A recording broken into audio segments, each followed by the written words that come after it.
Baik, Assalamualaikum warahmatullahi wabarakatuh. Salam sehat dan bahagia. Bapak Ibu, perkenankan saya Rohmat Fitri Wibowo, CKP Angkatan 9 dari Kota Pekalongan, nomor kelas 335. Pada kesempatan ini, perkenankan saya untuk menyampaikan refleksi saya tentang pemikiran Ki Hajar Dewantara.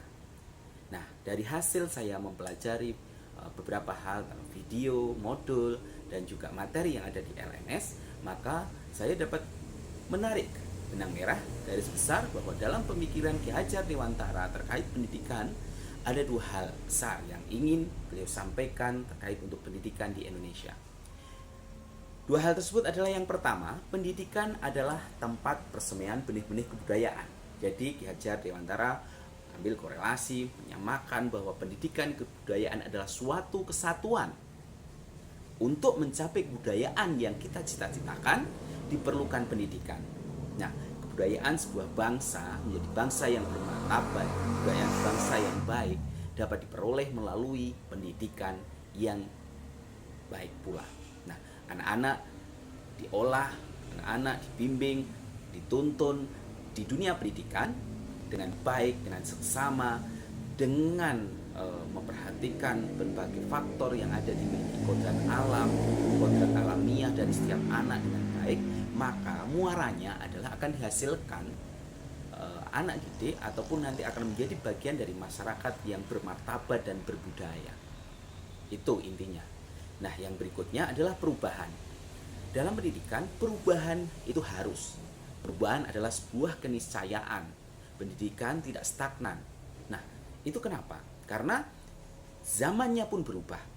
Anak didik kita tidak sama. Sebagai contoh, pada masa-masa sekarang ini, kita sebagai pendidik dihadapkan kepada generasi Z ataupun sekarang sudah generasi Alpha, yang mana anak-anak di rumah sudah terbiasa dengan banyak screen, terbiasa dengan banyak gadget di tangan, sehingga kita sebagai pendidik dituntut untuk melakukan perubahan bagaimana cara belajar anak zaman sekarang, yang mana di era sebelum COVID, YouTube menjadi video pembelajaran yang bisa kita gunakan dan menarik bagi siswa.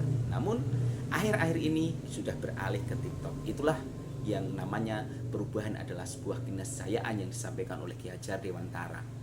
Nah, yang berikutnya adalah yang tidak kalah pentingnya sebagai kita pendidik adalah biarkanlah anak-anak memiliki keanekaragamannya masing-masing.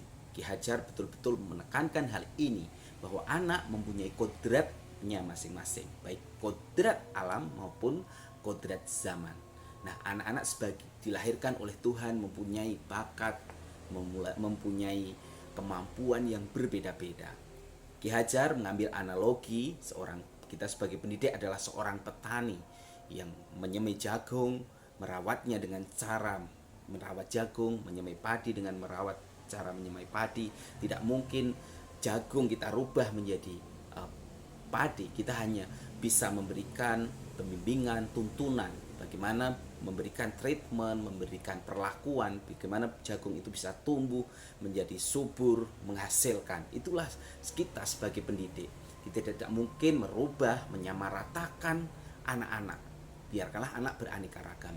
Di sini saya selalu mengambil analogi yang berbeda untuk memudahkan pemahaman bagaimana sebagai pendidik saya berusaha mengambil analogi sebagai tukang kebun di taman bunga yang indah.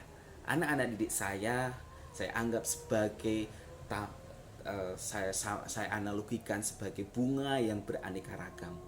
Biarlah melati tetap tumbuh dengan wanginya, biarlah bunga matahari tetap tumbuh dengan kekhasannya, mawar dengan warnanya dan harumnya yang khas, yang menarik.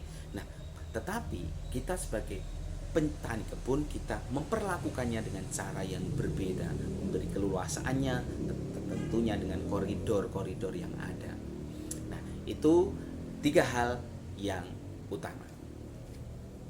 Selain tiga hal utama tadi dari refleksi saya, ada satu hal yang sebagai pendidik saya sangat tertarik sekali dengan pemikiran Ki Hajar ini, bahwa hal utama adalah sebagai pendidik kita harus selalu berorientasi kepada anak.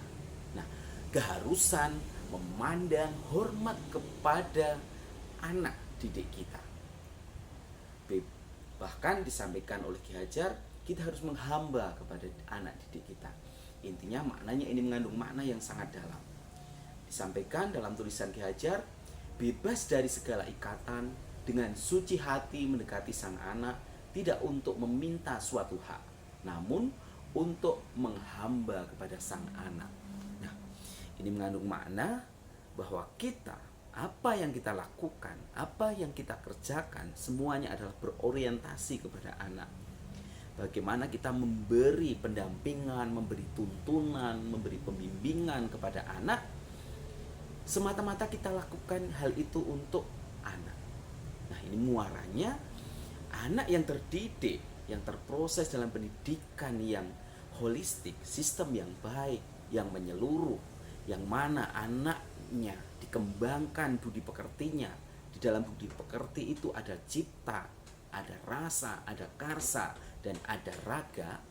Yang mana cipta adalah menajamkan pikiran, yang mana rasa adalah menghaluskan perasaan, yang mana karsa adalah memperhalus kemauan, dan raga adalah menyehatkan jasmani.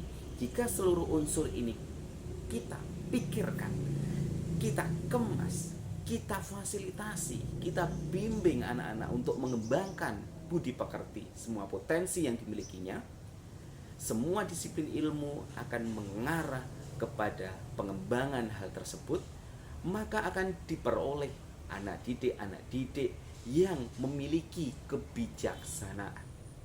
Nah, anak didik yang memiliki kebijaksanaan nanti akan tumbuh menjadi masyarakat yang berdaulat, akan menjadi masyarakat yang berbudaya. Nah, hal inilah yang menurut refleksi saya sangat menarik, dan sebagai pendidik saya akan belajar dan terus belajar bagaimana meletakkan anak menjadi orientasi saya dalam memberikan pelayanan dalam pembelajaran. Sekian, terima kasih. Ada kurang lebihnya mohon maaf. Salam sehat dan bahagia.